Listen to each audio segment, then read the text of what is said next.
There was a man everyone called the poorest man in town. But what people didn't know was this. He carried a secret wallet, not the kind filled with money, but the kind that made him richer than anyone who laughed at him. Stay with me and watch till the end, because the final lesson might change the way you see wealth forever. His name was Emmanuel, a 30-year-old African man with calm eyes and a gentle smile. Emmanuel lived in a small room behind an old tailoring shop where the walls were plain and the roof sang loudly whenever rain fell. His clothes were clean but simple. His shoes were worn, not because he didn't care, but because he had bigger things to carry in life than pride. Every morning, Emmanuel walked through the city with a quiet confidence that confused people. Some would whisper, "Why is he always smiling?" Others would say, "Maybe he doesn't understand his condition." But Emmanuel understood life deeply. He worked small jobs, helping vendors pack their goods, running errands, carrying water for elderly neighbors. And yet, he never begged. He never complained. He always greeted people like they mattered. And somehow, people felt lighter around him. One day, something happened that connected Emmanuel's life to a man on the opposite side of the city, a wealthy businessman named Mr. Bako. Mr. Bako had cars, suits, and a big house with tall gates, but his eyes looked tired, like sleep couldn't reach his spirit. One afternoon, Mr. Bako's driver dropped him near the open market because of traffic. As he walked, his expensive phone rang non-stop. Meetings, deals, arguments, pressure. His mind was loud. He didn't notice his wallet had slipped from his pocket until he reached home. Panic hit him like fire. That wallet had bank cards, important documents, and money meant for a major business payment. He sent people searching immediately. He called, he shouted, he blamed everyone, but the wallet was gone. That same evening, Emmanuel was sweeping near a roadside stall when he saw something on the ground, a leather wallet. He opened it carefully, not with greed, but with responsibility. He saw the name inside, Bako Jones. He saw the money. He saw the cards. He could have disappeared. But Emmanuel whispered to himself, "Abundance is not what you grab. Abundance is who you become." He asked around until he found a shop owner who knew Mr. Bako's office. Emmanuel took 2 buses that night, standing most of the way, just to return a wallet that didn't belong to him. When Emmanuel arrived at the office gate, the security guards laughed. "Who are you looking for?" Emmanuel said politely, "I came to return a wallet." They looked at him up and down, simple shirt, dusty shoes, and waved him away. But Emmanuel didn't argue. He didn't insult them. He just stood there quietly and said, "Please, tell him Emmanuel is here."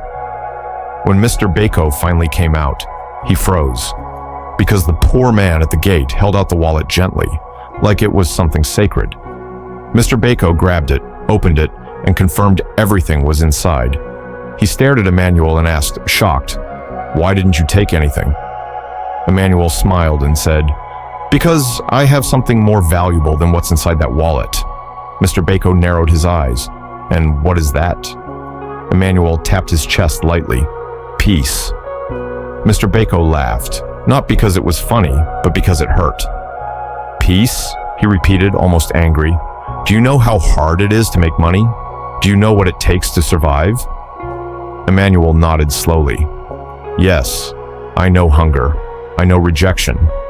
I know what it means to watch others grow while you stay behind." Then he said something that silenced the gate, the guards, and even the busy street. "But I also know this. If money is the only thing you have, you will always be afraid of losing it. That is not wealth. That is a prison." Mr. Bako didn't expect wisdom from a man dressed like Emmanuel. He asked, "So what do you have then?" Emmanuel said, "I have people who love me. I have a clean heart. I sleep at night. I greet the morning without fear. I have gratitude, and I have a secret wallet." Mr. Bako frowned. "Secret wallet?" Emmanuel smiled wider. "Yes, in my secret wallet, I carry faith when life is uncertain, contentment when people mock me, discipline when no one is watching, and generosity even when my hands are small." He paused and added softly, "A man can be poor in money, but rich in life, and another can be rich in money, but poor in joy." That night, Mr. Bako couldn't sleep because Emmanuel's words followed him like a drumbeat. If money is the only thing you have, you will always be afraid. A few days later, something unexpected happened. Mr. Bako returned to the market, not with cameras, not with pride, but with curiosity.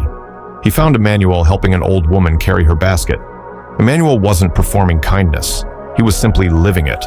Mr. Bako approached and said, "Emmanuel, can we talk?" They sat under a tree near the road. Cars passed. People argued over prices. Life continued. Mr. Bako admitted quietly, "I have everything, but I don't feel alive. I'm always chasing, always worried, always empty." Emmanuel nodded with compassion and said, "Sir, your bank account is full, but your soul is overdrafted." Those words hit Mr. Bako hard. Then Emmanuel said, "Start small. Pay attention to what money can't buy. Peace, time, health, relationships, purpose. Because abundance begins in the mind before it reaches the hand." From that day, Mr. Bako began to change. He started spending time with his family. He stopped measuring his worth by stress. He helped his community quietly, and he learned to rest without guilt. Months later, people noticed something strange. Mr. Bako still had money, but now he also had joy. And Emmanuel remained simple, but his life became even brighter because his impact grew. People began to respect him, learn from him, and trust him. Because the truth is, the richest people are not those who have the most. They are those who need the least to feel complete. So, let me ask you today, what's inside your wallet? Not your leather wallet, your secret wallet. Do you carry gratitude? Do you carry peace? Do you carry discipline, love, purpose, and faith? Because real wealth is not what you own. It's what you can't be robbed of. If this story touched you, don't just watch and scroll. Like this video to support Awaken Greatness. Comment, "I choose abundance," if you're ready to grow your mindset. And share this with someone who thinks money is everything, because this lesson might free them. Subscribe for more true life stories that uplift your spirit and awaken the greatness in you. And remember, when your mind is rich, your life will follow.